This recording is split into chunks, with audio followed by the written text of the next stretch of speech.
Nasaan na yung Raider FI mong bulok?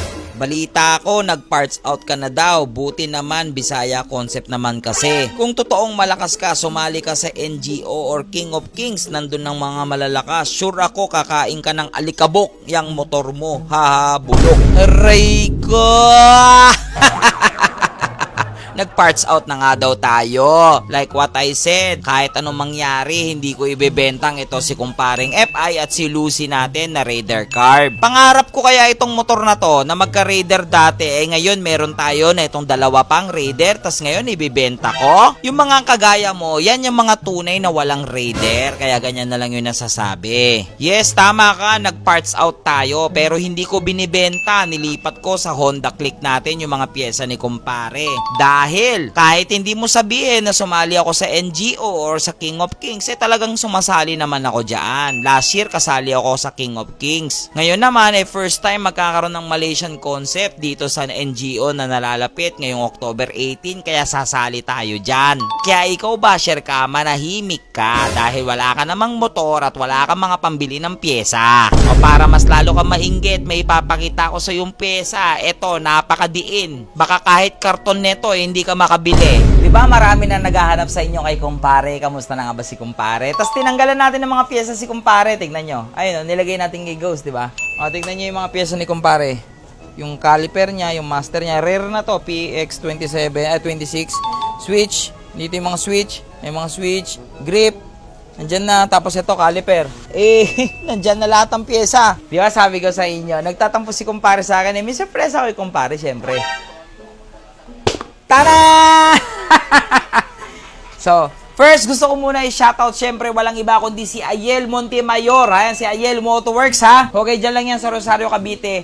At siya ang official distributor ng Adeline dito sa Cavite. So ngayon tingnan nyo, anong Adeline to? Ha? Endgame! Baka Endgame yan. Tingnan nyo guys. Buksan natin ha. Parang libro. Tingnan nyo. Parang libro! Buksan natin guys. Wow! Wow! Sheesh! CNC billet.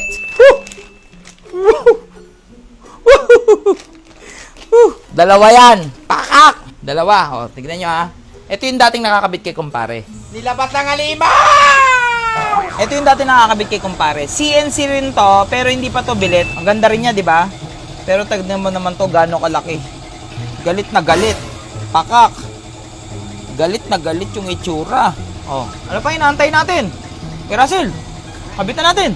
Oh, uwi tayo. Isa si Adeline sa marerecommend ko sa inyo na pasok sa budget pero high quality braking system. Taiwan made nga pala itong Adeline pero ginagamit ito sa Indo concept ngayon at sa Malaysian concept. CNC billet nga pala ito kaya medyo mataas ang puntos nito sa motor show. Kita naman natin sa quality niya at sa materialis niya, napakakinis at napakaganda. At syempre, ito na si kumpare. Ilalabas na natin dito sa kanyang tahanan dahil medyo punong-puno na siya ng alikabok. Pero napaka-pogi mo pa rin kumpare. Kaya kung isa ka rin sa mga nakamiss kay kumpare dito sa ating mga vlog, baka naman pwedeng papusuan naman. Onting tiis na lang kumpare, pasensya ka na kung tinanggalan kita ng mga pyesa. Eto, may regalo naman ako sa'yo, huwag ka mag-aalala. Laging mas malupit ang pyesa mo dahil ikaw ang aking pang motor show. Hindi naman na kami mahihirapan mag-install nito dahil yung dati nating pinanggalingan 4-pot din na radial caliper. Ngayon din naman, radial din naman ito kaya magiging plug and play na lang ang mangyayari dito. Kung meron mang mga adjustment, onting-onti na lang yung mga gagawin namin. Pero tignan nyo naman, sheesh, mukhang baliw na talaga yung may-ari ng motor na to. Dito naman sa likuran ay magdadagdag lang tayo ng spacer para magkasya yung caliper natin dahil medyo malaki yung ating disc. Okay, naka 260mm kasi tayo dito sa likuran. Pero grabe,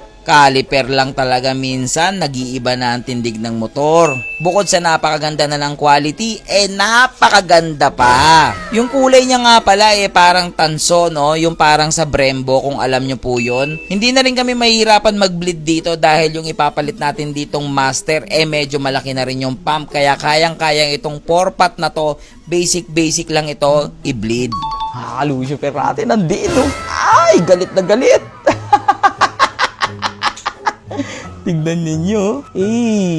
So ngayon, Ilantay ko lang yung mga in-order kong, banjo bolt. Tapos dito sa likod, ganun pa rin. Ganito pa rin gagamitin natin. Baka may magtanong sa inyo kung bakit 4-pot. Guys, isa sa requirement sa Malaysian Concept, 4-pot. Kaya minsan lamang talaga ang underbone sa scooter, sa motor show. Kasi ang scooter, isa lang yung preno nila na disc. Kaya yung iba nagko-convert sa likod para lamang din sila. Parehas sila ng makakahabol sila sa mga underbone na madidiin. So, dalawang 4-pot. Ngayon, merong iba, ang initial sa Malaysian Concept, 4-pot, 2-pot. Pero, pag may kalabang kang naka 4-pot, ay, matik na yun. Talo ka na kaagad. So, ngayon, ito sasabay. So, ngayon, ito yung endgame sa Adeline. So, sa expert, may tinatawag na Malaysian expert, endgame to. Sa ngayon. Pero sa pag naglabas na naman si Adeline, wala na naman. Upgraditis na naman tayo. Putik na yan. Hindi na natapos. Sabi nila, endgame. Tapos bilan na may upgrade na naman. But pag sinabi nyong endgame na yun. Yun na yun, habang buhay, hindi madadagdagan. Kaso, wala nag-innovate. So next natin, dito. So wala pa tayong mga switch. So by the way, NGO, malapit na. October 18. Tapos, tatry ko rin mahabol to ng October 12 kasi para masubukan na natin. Diba bago tayo sumabok ng October 18. So, syempre, bago tapos si video, pasukan muna natin ng kamerasong montage!